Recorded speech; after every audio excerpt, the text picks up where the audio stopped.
So are you sharing this on Facebook too? Yeah. Yep. It'll be Live? Facebook Live and YouTube. Yep. Okay.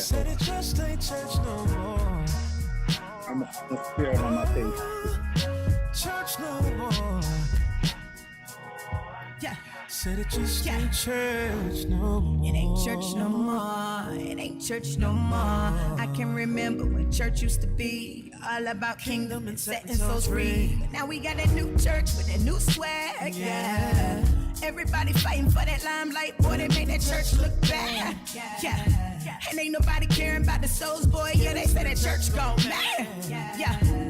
And everybody crying church hurt. And feeling victimized by the church. Got us reevaluating our work. Now it's gonna get better. I really believe that if we who are called by his name would humble ourselves and get down on our knees and start praying and seeking his face, then heaven will pour out the blessings we need, resurrecting the church and his name. As we give our hearts to the Lord, all his blessings will fall down upon us like rain. It ain't church no more. Will we ever go back? Never go back. No I want every Sunday to be so back. If we ever needed help, we need a rain church no more. I don't know what it is. Said it just ain't church no more. Oh.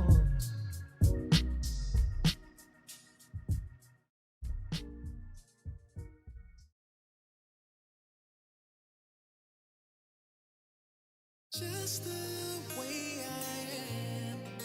I'm far from perfect. You say that I'm worth it, just the way I am. I try to please everybody, but it never works out.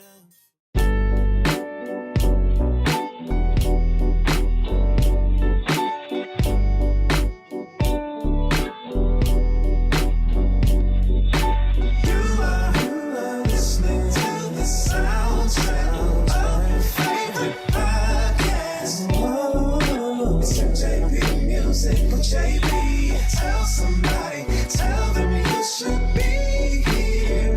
You are now tuned in. MJB Musik with JB.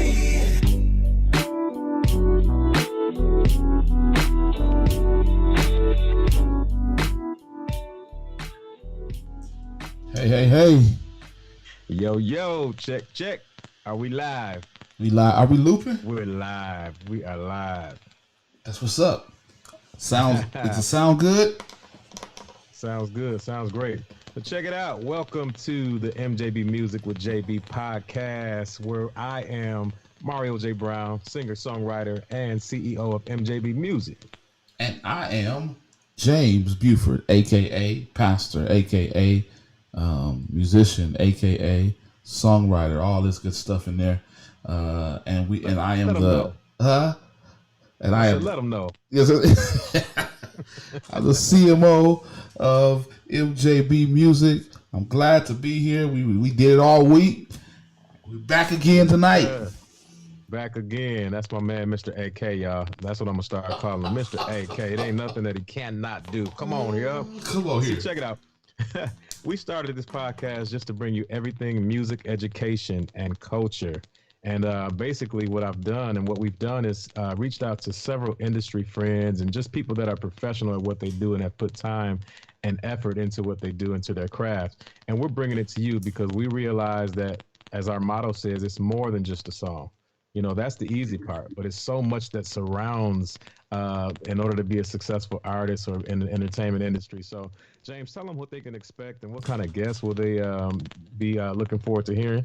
Yeah, so what you'll be expecting from this podcast is a wealth of information and knowledge from industry professionals, entertainment industry professionals such as producers, photographers, makeup artists, entertainment lawyers, musicians, and so many more. Yeah, songwriters and more. So thank you so much for joining us today. We truly value your time and attention.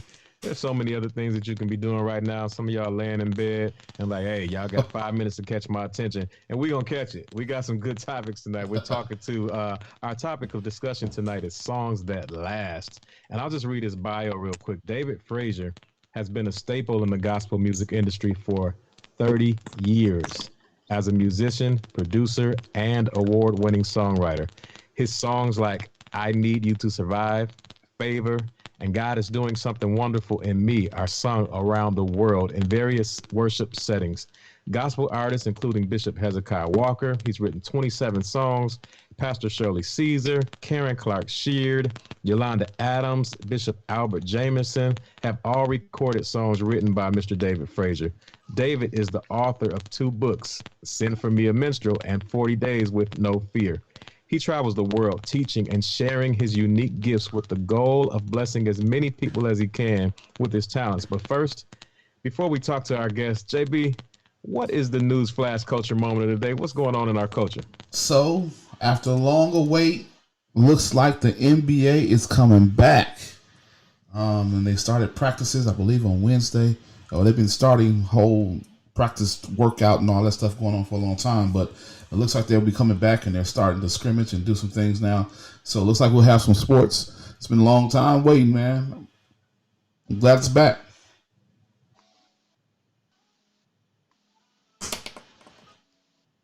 Uh-oh, I can't hear you, Mario. What happened to you? What happened to your sound? Am I back? Yeah, you're back now. Okay, sorry about that. Pressed the wrong button.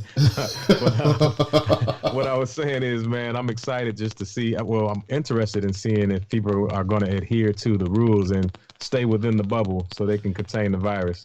So that'll be interesting to watch. And then meanwhile, they're talking about, a lot of them are becoming closer as friends because in the spare time they're going out fishing. And so what I hear is some super teams will be birthed from the bubble.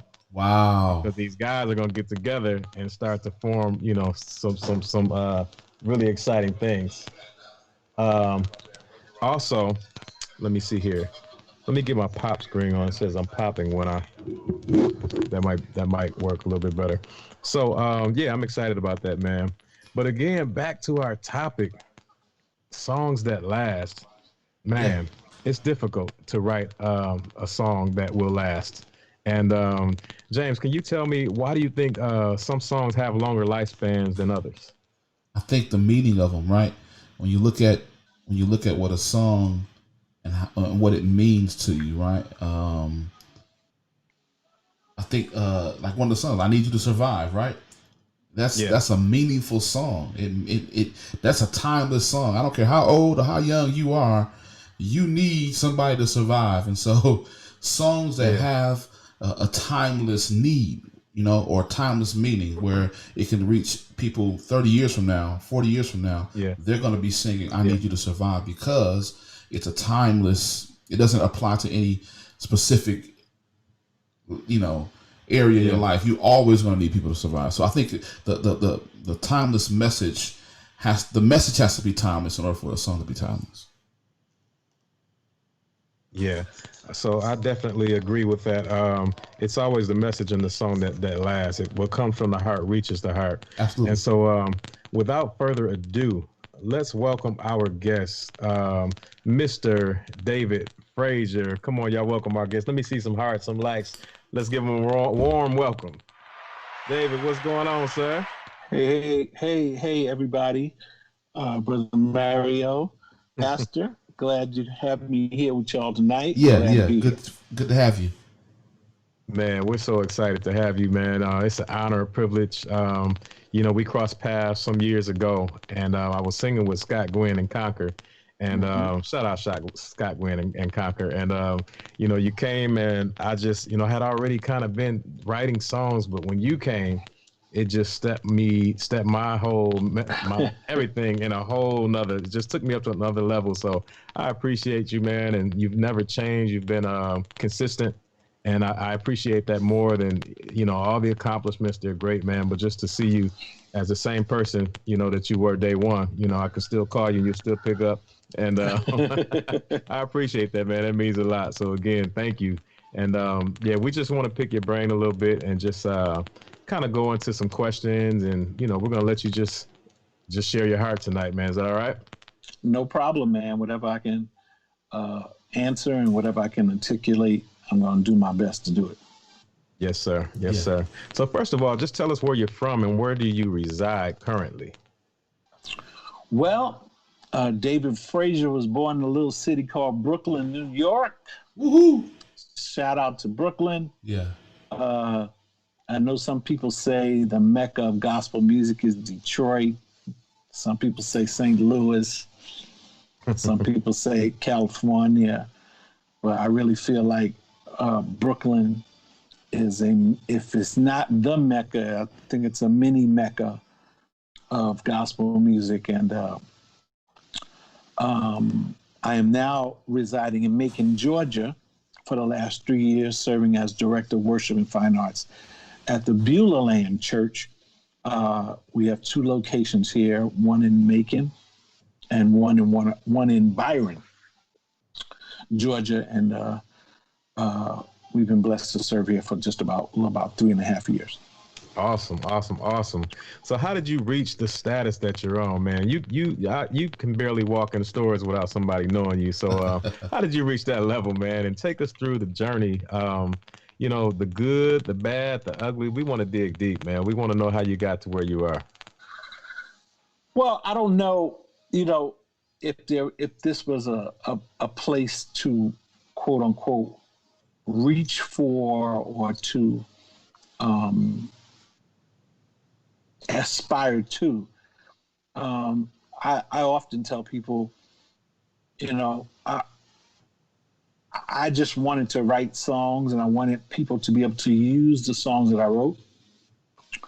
And I've always kind of done that. I've always wanted to do things in church. I started out singing in the choir, like most of us, then playing the drums and playing the bass and playing the piano, then playing the organ, then writing songs. And I'm just doing what I've pretty much always done. I think people maybe respond to the work that has been done in a favorable manner because there's been some songs that have birthed some moments in people's lives and are signature to remind people of their relationship with God, their relationship with people. And I think that's always those 2 things are significant. If you're going to be successful from a writer's perspective, you have to remind people of their relationship with God and also their relationship with people, because the cross has a beam going up from the earth, right, and it also has a beam going across. Mm-hmm. So we, I think music has to have that same kind of effect, especially our music. It has to have the effect where it reaches people because, God came for people. Yeah, absolutely. And God really loves people that love his people. So let me just say that. Yeah, that's and good. then, of course, the relationship between you and God, or reminding people of their relationship with God. That's why the other beam points up. So I think music has to have those kind of elements to really be efficient and effective. Absolutely. So what would you say has been the highlight, per se, of your career thus far? That moment that was like, wow, I didn't see this coming. Honestly, if I just had to pick one thing we're in 2020 now, so 2017. Mm-hmm. 2017, January of 2017, I was blessed to go to Sweden and Germany. I was overseas for about 27 days or something like that. Okay. And we started out in Stockholm, Sweden, doing a workshop there with almost 1,400 singers. Wow. And just sharing, they just asked me to come and just share my music, share whatever songs I wrote. And it was interesting because the theater only held 2,000 people, but 1,400 of the people was singers that were in my rehearsals. So it was just a little space for the audience people to attend. Wow. So that was amazing. We went to Stockholm, then we went over to a city called Gävle, Gavle, beautiful place. Another 900 singers met us there. Then we flew over to Gothenburg, to the School of Gospel there in Gothenburg, Germany, and had another packed capacity of people there. Flew from there to Germany, and we did another 4 cities in Germany. And it just was really, really just an amazing experience to see how gospel music is so loved in another country. Yeah. And another 2 countries, rather. Wow. And in Germany, we went to a couple of great cities there as well, too. We went to Berlin, we went to Cologne, went to this beautiful place called Bad Kreuznach, which means City of Bridges. Wow. Okay. And basically, a lot of people have houses on bridges in this city. That's why it's called Bad Kreuznach. And we were out there, and every place we went, there was a 400 or 500, 700, 800, 1,000. And a lot of them just wanted to sing "I Need You to Survive." Wow. And they wanted to sing "Second Chance," and they wanted to sing. I put out a song around that time called "Let Me Go." They wanted to sing "Let Me Go." It was just an amazing, an amazing experience, and I'll never forget it. I left. When I landed in Stockholm, I had two suitcases full of CDs and songbooks and stuff like that, and then I had shipped some ahead. And before I left Germany, I was totally out of everything, and I had maybe 500 of each thing, and it was just amazing. Like I said, their love for gospel music, their hunger for new information, new ways to do what they do, just really, really phenomenal. So it really was a blessing. Wow. That's amazing. See, that's the goal, man. I can only imagine what it feels like to have over 1,400 people singing your song. Yeah, it's amazing. It was interesting because, first of all, I had never seen that large of a choir before.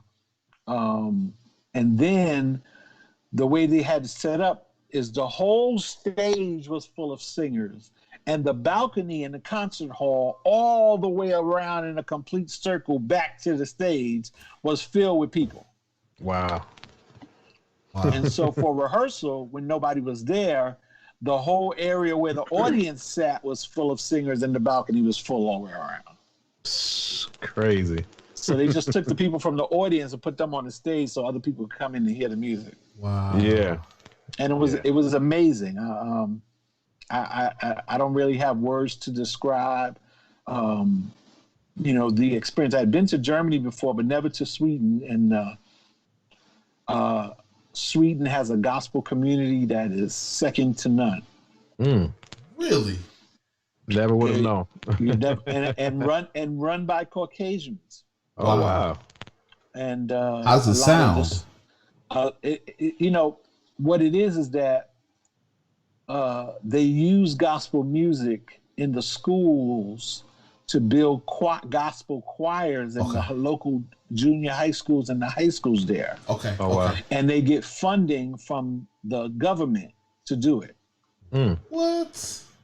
And so, even when Kirk Franklin when he did a concert, he didn't really do a workshop. But when Donald goes, he's able to sit with singers and work with singers, and they have funding from the government of Sweden and from the government of Germany, because gospel music is considered an art form.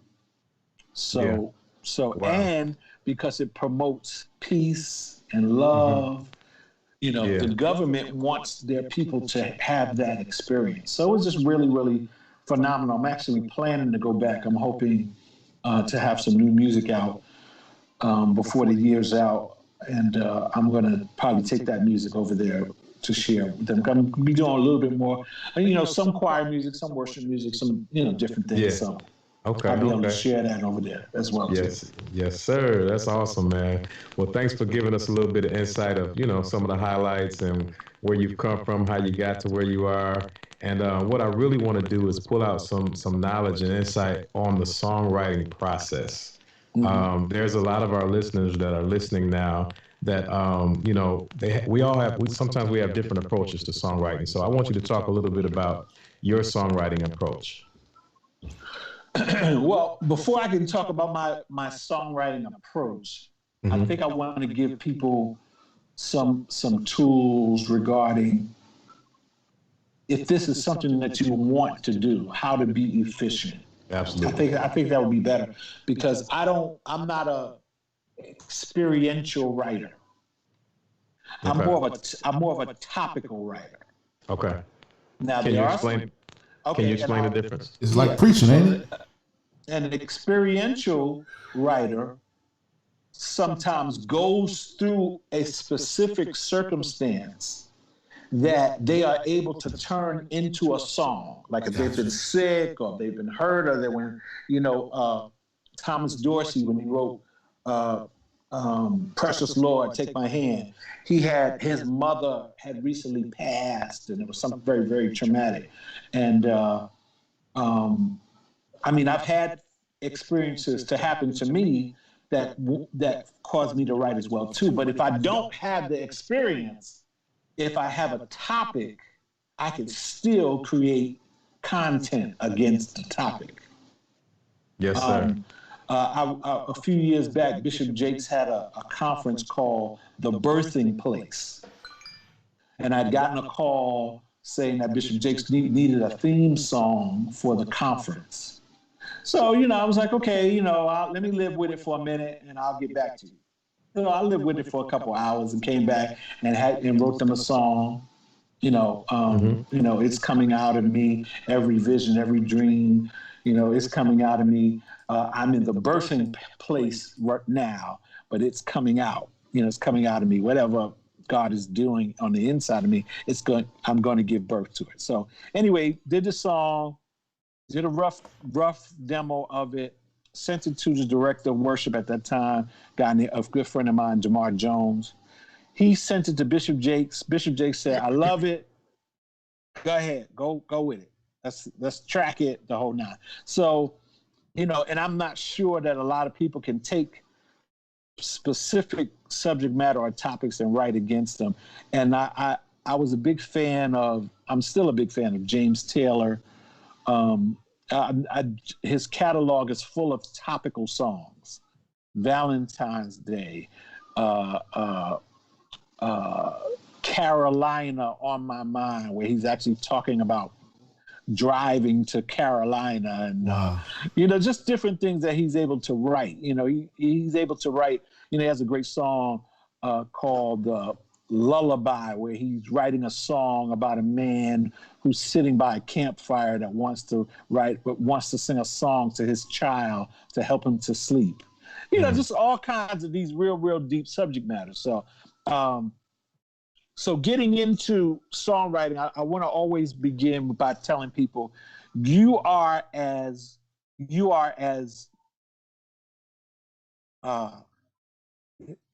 able to express yourself with more options based upon the music that you study. Mm-hmm. Now, for instance, if I was an R&B songwriter, there wouldn't be an R&B artist song that I hadn't heard. There wouldn't be an R&B artist song that I hadn't understood the formats used to create their content. Gotcha. That makes sense. So for gospel, I find that a lot of people that want to write gospel songs know very little about the genre. Yes, sir. And because they know very little about the genre, they're limited in their creative process. They don't have anything to pull from. Everything is inspired. Everything it's just it's what they have in front of them, right, and they create from it. Right. But with study of the genre, they can get a little bit more deeper musically, arrangement-wise, and lyric-wise, because they can see how the genre has grown and how people have used different ways to express the genre throughout the years. So, I spent a lot of time listening to the music, listening to choir music, listening to quartet music, listening to gospel early on, listening to anthems and spirituals, listening to how California created gospel music, how Detroit created gospel music, how Chicago created gospel music, how New York created gospel music, listening to the choir era, listening to the small group era, finding people to kind of really spend a lot of time in their music, the Edwin Hawkins, the Walter Hawkins. There's not an Edwin Hawkins album that I haven't listened to, not a Walter Hawkins album I haven't listened to, an Andre Crouch album I haven't listened to. Not there, coming from that area that may be going to Detroit. Of course, every Marvin Winans album, every Michael Brooks album or project that he was a part of, any Thomas Whitfield album that he was a part of, coming more to Chicago, a lot of Darius Brooks's music, Percy Beatty's music, Cosmopolitan, anybody that was doing things, Albertina Walker, anything in that particular area, those cultures, old and new, just seeing what's going on. Then, of course, New York, Brooklyn, being in the Mecca, we had Timothy Wright, we had a few minutes away, we had Benny Cummings, and we had Michael Rogers, who was my mentor coming up at Bible Way. We had, of course, cannot forget Bishop J.C. White, Carl Williams, Butch Haywood, the whole Institutional thing. A lot of people don't know Institutional made 50 albums. Wow. 50 albums. Evangelist Rubensine McClure just passed away, but she sang so many great songs with them. Joyce Taylor, who's passed away, she sang great songs with them.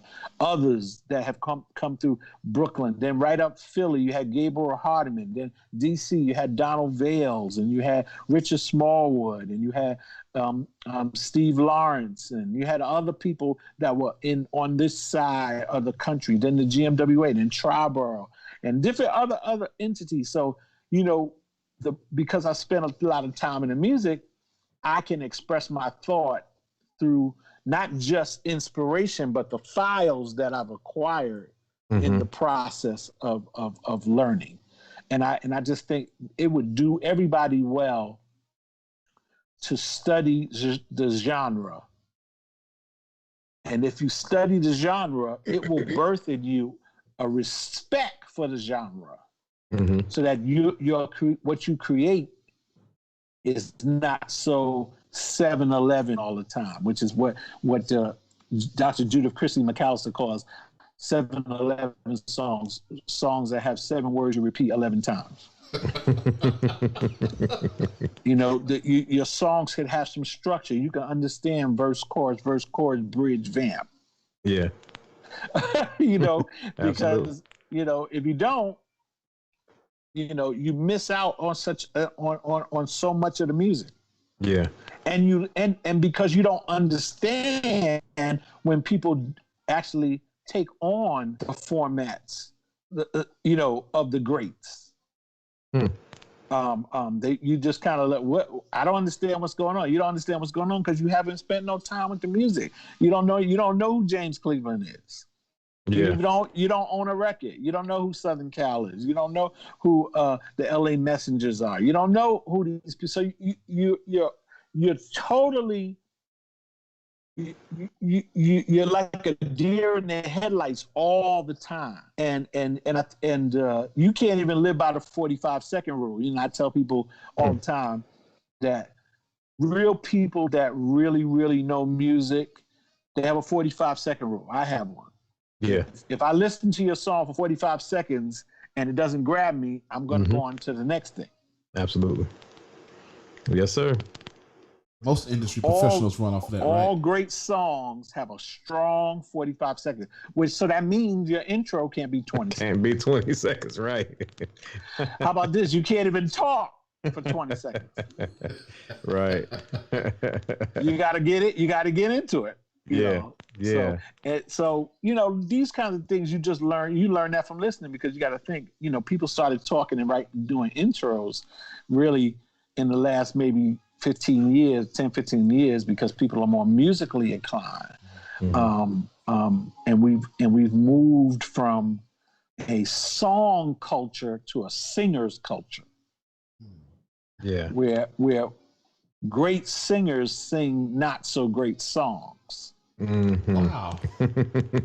Whereas in the past we had great songs and we had good singers. Yeah. But the songs were bigger than the singers. Wow. So Yes, I sir. really tried to endeavor to try to create music that still pays homage and try to add something to the genre. I'm not necessarily trying to build a platform for David Frazier, and that's something else too. A lot of our music is overly pretentious. And if you create overly pretentious music, then God is kind of pushed to the side and the industry is embraced. Got you.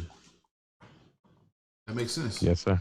Yes, sir. So, and you can even hear it on the radio where you could play 5 songs and they all sound the same. That's because everybody's trying to get the same platform that they think exists. Wow. And that's pretension. So if your music is pretentious, then it's not pure. It doesn't come from a pure place. Wow. You loading on us. But that's wisdom, though. So first thing is, like I said, study the music. Gotta know something about the music. And then secondly, I really feel like songwriters are much more concerned about protecting their songs than sharing their songs. Yeah. Yep. I often say that a closed hand, nothing can go in and nothing can come out, but an open hand is a free flow. Yeah. And if you hold all your ideas real tight because you're afraid that someone's gonna steal it, someone's gonna make a whole bunch of money, and you're gonna be left in the cold and all this kind of stuff. This is your writing catalog. It's inside the fist. But if you open your hand out, get into the flow of what's going on, share your music. Sometimes, of course, protect yourself. You want to do copyrights and stuff like that, but that is not the main concern. The main concern is that song that you have could really bless some people. If you share it, it'll also show you how good your song is. And that's something else too. A lot of people don't like to let their music out because they love their music so much that they don't want nobody else to say, that's not that great.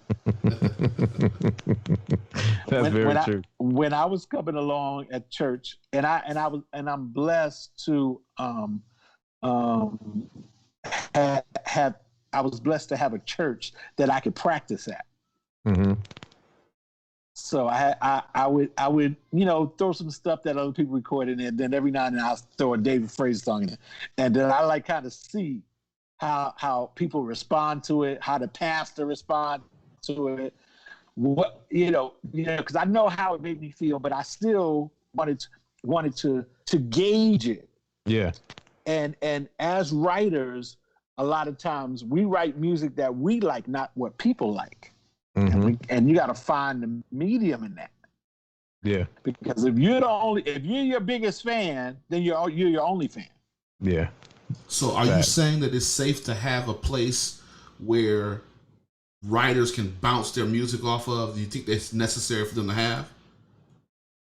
No question about it. I think the safest place for anyone with a gift or a talent or an anointing or grace is someplace close to where they are, people that they're familiar with, people that know them, and you can kind of work through the kinks of what you have. It's like nobody goes to the major leagues from college. Right. They go to a farm club. And at the farm club, the farm club allows them to develop. Yes, sir. And they get their skills up until they're ready for the major leagues. And I just think everybody wants the major leagues, but they don't have no farm club experience. Yeah. Yeah. And so without farm club experience, you don't even have the know-how to adjust your ideas to get them to work. And I think that's something that's very, very important.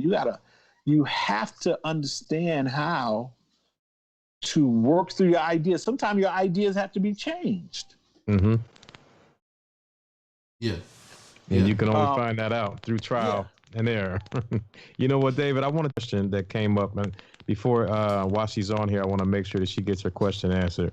Nana Greer, she says, once one writes a song, what's the best way to get it heard? Hold on a second. I think I lost everybody. Uh-oh. Okay, here we go. Well, I say the best way, I'm trying to, on a Zoom call. Hold on. Get phone call coming in. Yeah. Okay. Yeah. Like I said, I think the best way to get your music heard is getting active where you are. Get your music heard where you are.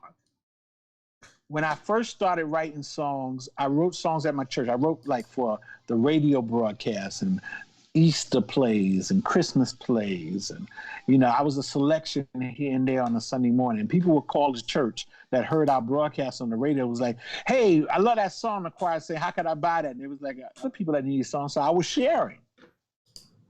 So to answer the question, start where you are. I don't know where that young lady lives. But if she can start where she is, I think that would be key. Okay, that's good. That's good. Now, some writers go through this. I don't know if you ever experience this, but do you ever face writer's block?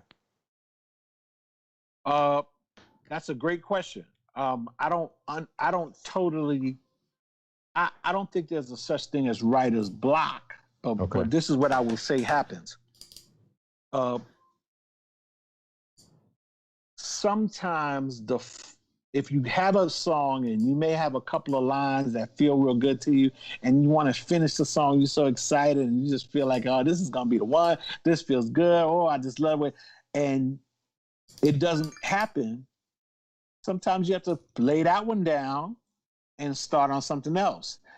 Because sometimes, our minds are very easily distracted, and sometimes you can write 4 or 5 songs in a day. Sometimes you only get 1 song in a week.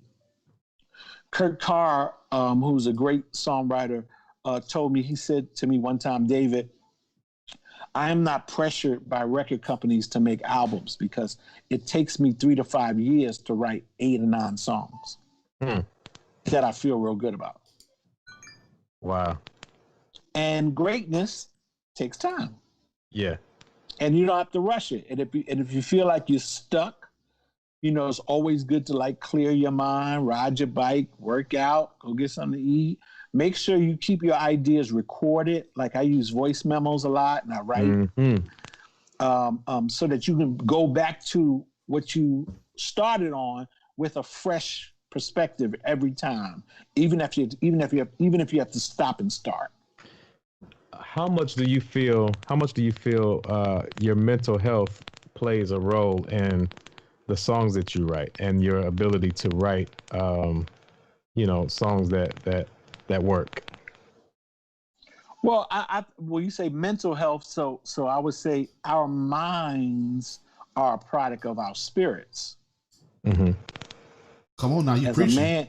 As a man thinketh in his heart, so is he. So yeah, I think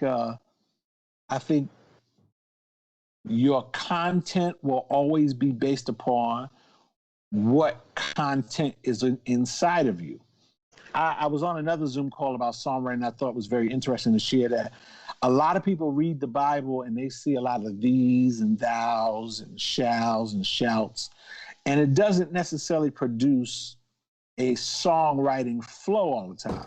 Mm-hmm. But we're blessed to have many translations of the Bible that, for instance, we don't sing, "The Lord is my shepherd, I shall not want. He maketh me to lie down in green pastures. He lead me beside still waters." We sing, "Because the Lord is my shepherd, I have everything I need. Mm-hmm. He lets me rest in the meadow's grass, and he leads me beside a quiet stream." That is just a New Living Translation of 23rd Psalm. Wow. Yeah. Yeah. So again, reading texts and looking for subject matter, I think it can come from a lot of places. And might as well give you this point too, as far as songwriting. The greatest songs have the most obscure subject matter. For instance, some years ago I wrote a song called "Power Belongs to God." Okay. Mm-hmm. Before I wrote "Power Belongs to God," there was not a song, or nobody had a song out called "Power Belongs to God." Mm. Right. So if people see the title, they ain't even got to listen to the song. They just see the title, "Power Belongs to God." Oh, well, I need to check that out. Mm-hmm. Let me see what that means. Sure. Yeah. The more obscure, your subject matter is, the more song life you can have. Even "I Need You to Survive." There was never a song called "I Need You to Survive," at least as far as I know, until I wrote it. Yeah.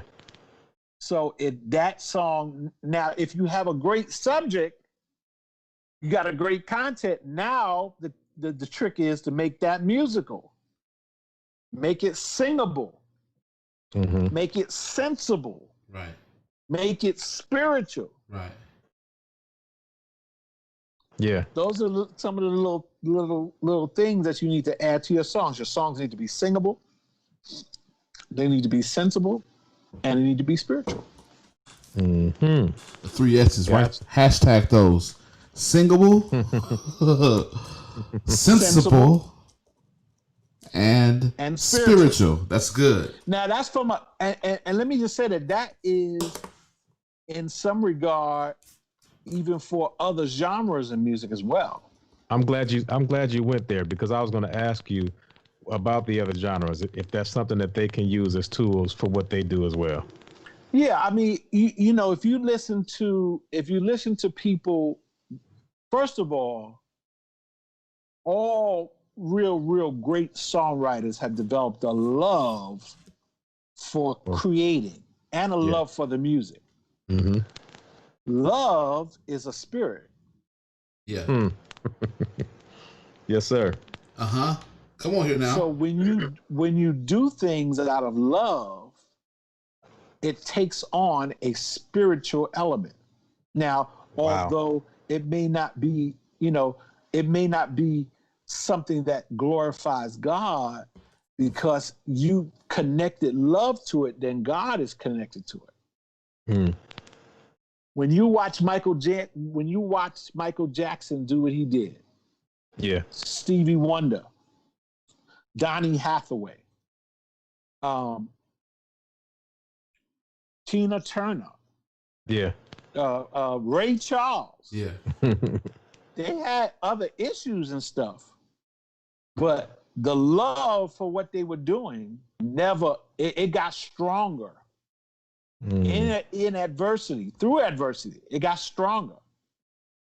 Right. And because they loved it, it opened up that open hand thing. because they love what they did, they were able to get a free flow of ideas. Now, whether some people agree with it or not, it wasn't done pretentiously per se. It was done out of a love, and they were doing it for people. And I'd still say that the greatest music is popular music that reaches the masses of people. Prince made a lot of great albums, right, but his biggest records were the pop records like Purple Rain and a Little Red Corvette, Diamonds and Pearls, and some of that stuff. Most Beautiful Girl in the World, yes, Kiss. That was the stuff that he made for everybody. Now, right, all of the music wasn't made for everybody, right? And the same on our side of the coin. We have songwriters have a responsibility to a body of Christ, not just to a group of people that we hang out with. So speaking on to that, how do you know? Maybe it is. How do you know that you're writing a song that's for? And I guess it goes back to what we talked about before, but I'll ask it anyway. How do you know you're writing a song that's geared for yourself and not geared for the masses? So a popular song, like you said. Well, it goes back to that how about this? Like I said, those 3 S's: singable, sensible, spiritual. Yeah. Listen, singable is not for you. Yeah. You can sing it because you wrote it. Right. Singable is for a 49-year-old mother of 3, or a 62-year-old deacon, or a 13-year-old girl. Yeah. And if you can find ways to engage people, see, that's the other thing too. And the purpose of the songs, the Bible tells us in Ephesians 5:18 and 19, Colossians 3:16 and 17, it tells us to, 1, speak to yourselves in psalms, hymns, and spiritual songs. Yeah. And then it says, make melody in your heart unto the Lord with psalms, hymns, and spiritual songs. Yeah. So, if you just get into the semantics of scripture, there seems to be a reason why we should create the music. Right. It's so that people can speak to themselves, communicate with each other with the songs, communicate with God with the songs, communicate with each other with the songs. And they should speak to different levels of where the believer is, different walks and different experiences. So the better gospel songs are always going to be the singable ones. Yeah. Wow. That's good stuff, man. It's good stuff. I wanted to ask you, let's see, how do you feel about, I've been a part of some writers camps and some writing sessions, and, it seems like people are gearing more towards doing collaborative writing. How do you feel about co-writing, and have you ever co-written with any other writers? Well, the reason why there seems to be a great push towards that is because there is a search for a great song. There's a search for the hit. Right. So by getting with some people that have a little bit of the story, here, a little bit of the story there, a little bit of story there, hopefully little bits will create something that will control the industry for a little while. Gotcha. Again, I'm not against those. I think sometimes they work, and I know a lot of people that are involved with that. I personally haven't been involved with co-writing from a standpoint where record companies are having a couple of songwriters come for a couple of days and get together on a couple of items. I've never had a chance to do that, and I'm not against it. I'm just not totally sure of what it yields. And I know that a lot of R&B writers do the same thing as well too. Collab sessions where they can try to create something. Now, I don't see anything wrong with that. But again, I still feel like creating things, there needs to be a real organic approach to creating things. There needs to be an organic inspiration. I think it helps writers that are not musicians to get with musicians in their creative process, to help with musical arrangements that help support the thought. And there's a lot of ways to go about it. Like I said, I'm not against collabs. I've often done this, Mario. You know I've done it because you was there when I was doing it. We were doing the Scott Gwynn sessions. There were songs that needed things, and I would say, hey, y'all should do this, and hey, you should put that there. And I didn't take any credit for it. I just was like, I wanted to work. Yeah, enhanced it. Yeah, and that's how I approach it still now. A lot of people send me songs and be like, what's your thought on this? How do you feel about this? I had a guy recently from France send me a song, good brother gospel choir there in one of the smaller cities of France, at community choir there. And he had a great song. It was a good song. It just didn't need some of the things that he was adding to it. Okay. So I just said, pull this out, keep 1 and 2, and go back to 1 again, and then repeat the last tag, and you should be straight. Yeah. And he tried it out, and it worked. So, will it work all the time? I don't know. But you asked me. So, right. So that's really where it's about. So. But what one thing that's key about what you said is that he asked you, and you were able to give him feedback that he received. Yeah. And you know how songwriters, we feel, songs they're our babies. We're real sensitive about certain things, and so I think that in order to learn and grow, you have to be in a position where you can accept, especially for someone like yourself that knows the formula, knows what works and what has been successful. And, I'm just kind of reiterating it because I know someone may be listening that feels like they're already there because they've been stamped by, their surroundings. And, and I think it's huge to be able to bounce off songs off of people that have done it before. And yeah, man, that's awesome. That's great. I've sent songs that I knew were strong to people like Donald Lawrence, Percy Beatty, other writers that I know. Just wanted to just get some thought. Yeah. And you'd be surprised if you don't have access to those people. Share with the people that you do have access to locally. Mm-hmm. Yeah. A lot of people jump from Jerusalem to uttermost parts of the world. Oh, wait a minute now. And the biblical formula is the Spirit fell. He said going to Jerusalem, then Judea, then Samaria, and then the uttermost parts of the world. Right. Absolutely. So a lot of people don't have a trans-local ministry. And a lot of people don't have a local ministry because they jump into international ministry. They just jump right into international. Yeah. Oh, I wrote this song and I want Yolanda Adams to do it. Well, where's the Yolanda Adams in your area? Why isn't she singing? Why doesn't the Yolanda Adams in your town even know who you are? Have you been to a Dorsey convention? Have you been to a GMWA? Does your local community choir sing these songs? And if you can't find one in your local area, go to the next city over.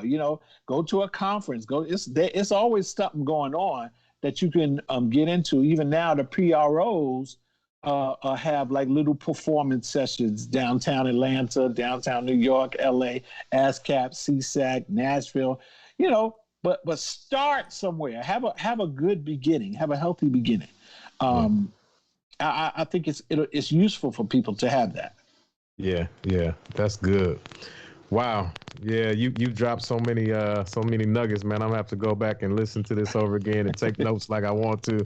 And man, James, I don't know if you had any other questions, but I wanted to kind of start us wrapping up. We went over time a little bit. Now I want to be respectful of David's time as well. But this has been awesome, man. The people are engaged, they're listening, and asking questions, and that's one thing that we really appreciate. Before we do transition, I wanted to know if there's anything that you have coming up that we can support, as well as if you can share your social media handles so people can follow along with you. Well, right now, the big thing is that the song I wrote for Ricky Dillon and New G, Release, is number 8 on the Billboard chart, gospel chart, number 8. And Mario, as well as I do, to get your song at number 38 on the chart. Come on, man. Is a feat.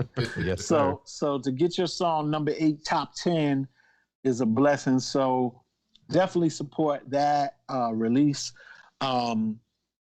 I also have a song that I wrote called God is Doing Something Wonderful in Me. Brian Karn recorded a version of the song, and that's out on Intro Gospel. You can support that. The church here, Release, let me just give you a little background on the song Release. Release was actually recorded by the church here where I serve on their CD. Ricky had heard the CD and wanted to record 3 songs off of the CD that I wrote. And we basically worked it down to 2, and then 1 for this record and another one for the next record, probably. Awesome. But Release is on a project called Pastor Carlos Kelly Presents BBC Worship 2018.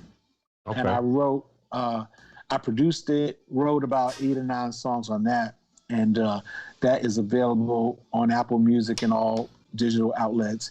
It's a great balanced record. It has songs for communion, praise and worship, choir music. It's a good balanced record. So Pastor Carlos Kelly Presents BBC Worship 2018.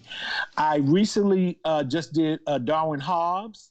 Okay. You look out for Darwin Hobbs. He's got a song called I'll Still Say Yes. Yes, sir. And he's coming out with a project called Sunday Morning Playlist. Okay.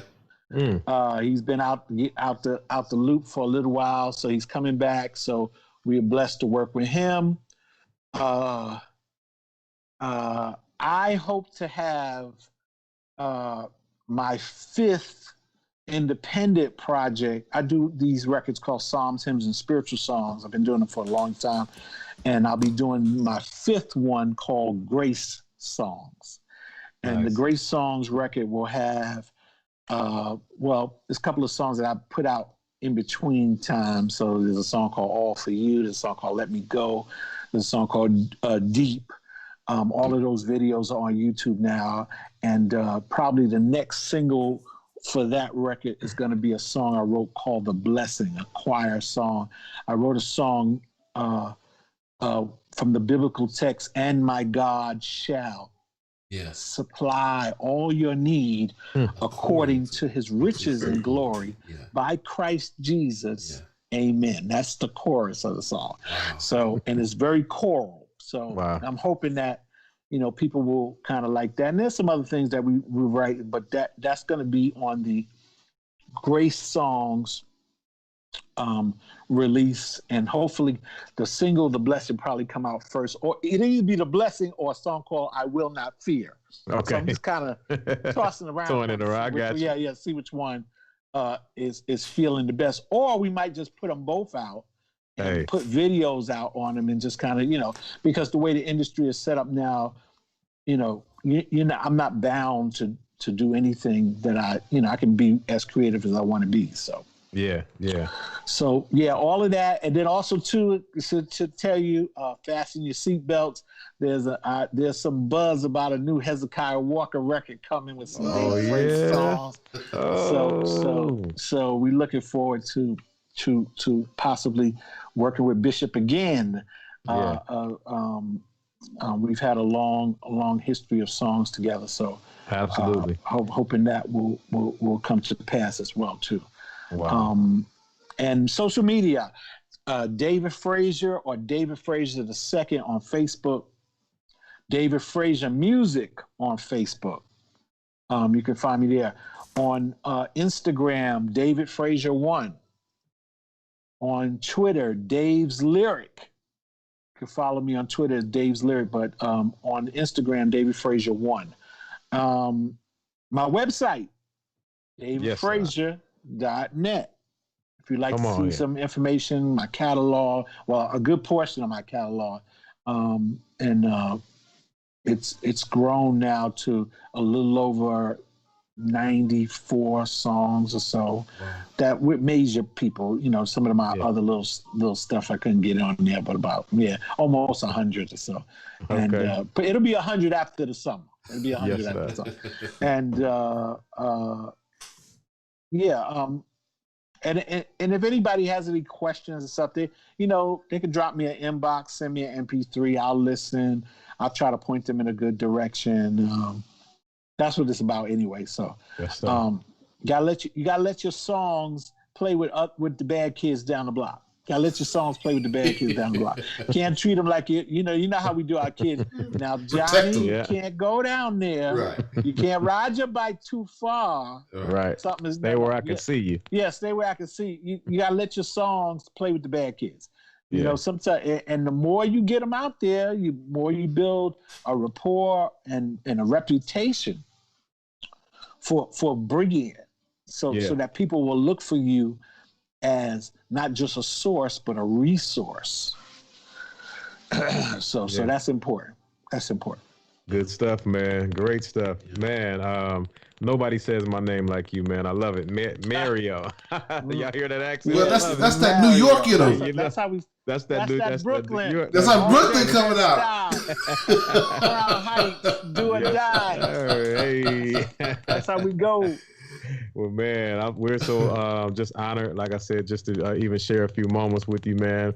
I just recall the Versus battle not too long ago with Hezekiah Walker and who did he go up against? I think it was Pastor John P. Key. Pastor John P. Key. Yes, sir. And every time a David Frazier song came up, I just lit up, man. It was like, hey, I know him. I know that guy right there. And man, it just made me proud. And I'm happy to be connected to you, and as well as just to know you. Like I said, most of all, you being the genuine person that you are, making yourself available to so many people that you don't get enough credit for.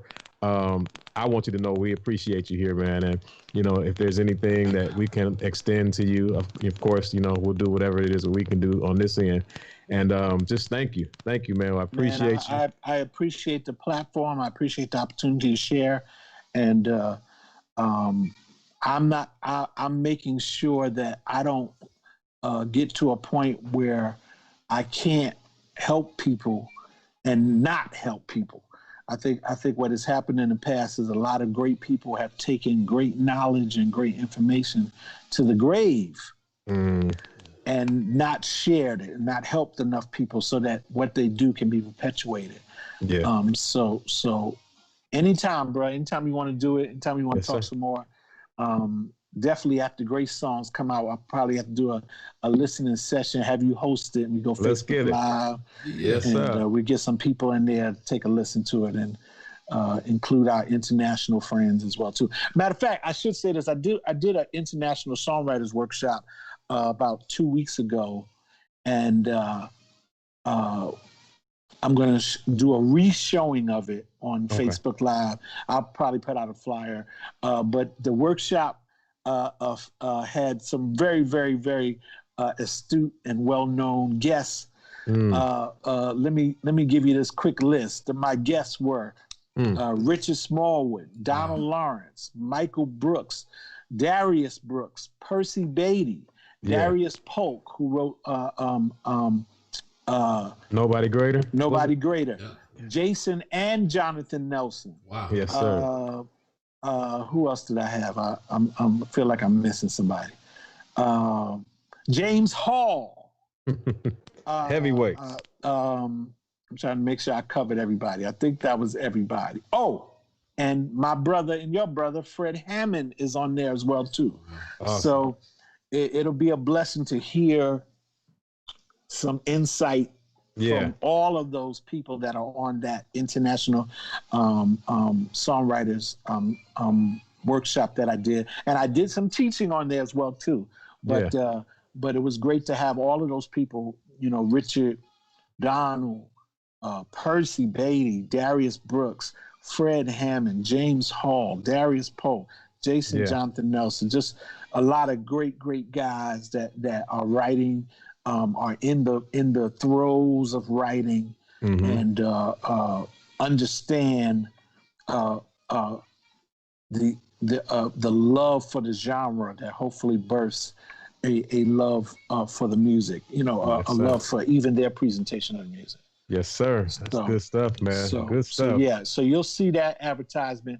It's just called International Songwriters Workshop with David Frazier, and it's about an hour long. So you got to kind of sit back and bring your pen and paper, and because you hear some great things, great points that will hopefully help and be a blessing.